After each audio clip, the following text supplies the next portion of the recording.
We do have some other news now, and we're going to give you a live look at the city of Portland, where tonight city leaders are teaming up with a nonprofit organization to make streets cleaner.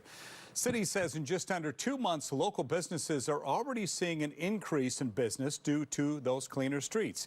Katu's Tanvi Varma joins us from downtown Portland now. And Tanvi, how are the businesses benefiting? Tell us about that.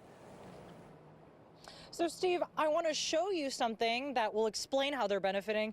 Look, just right here on the sidewalk, it's been pressure washed. The folks at the nonprofit tell us that they pressure wash biohazards that sometimes end up in front of storefronts that include feces, urine, and needles.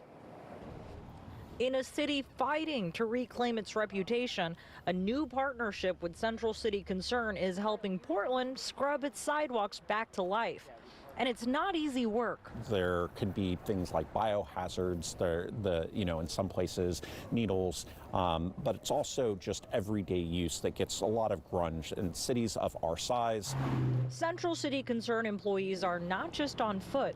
To get around larger neighborhoods, they're on wheels. Some folks at Central City Concern ride this tricycle equipped with a water pressure hose for biohazards, a sharp box for needles, and whatever else they need to clean the sidewalks. Last year, the nonprofit picked up 6 million pounds of trash.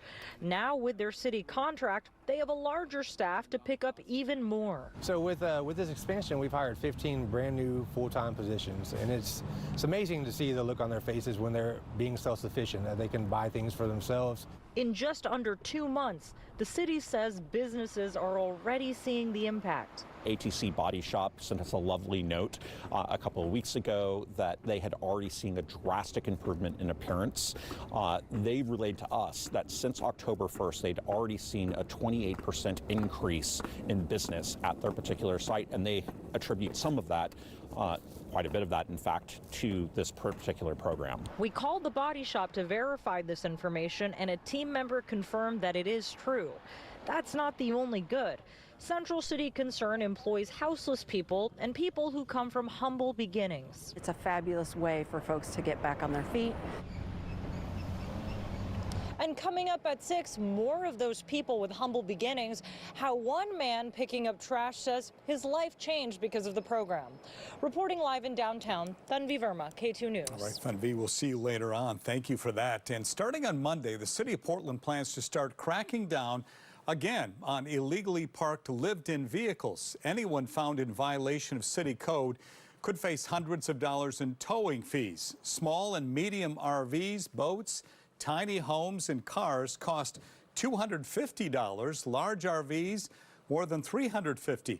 If a vehicle is not claimed, its owner will be liable for all expenses, including towing, storage, and even potential demolition, which could cost thousands. Bills will go to the vehicle's last known registered owner. This all comes less than a month after the city renewed enforcement on its homeless camping ban, now that there are hundreds of new shelter beds available. Find a link to the city's new dashboard showing how many people are using those shelters on KATU.com.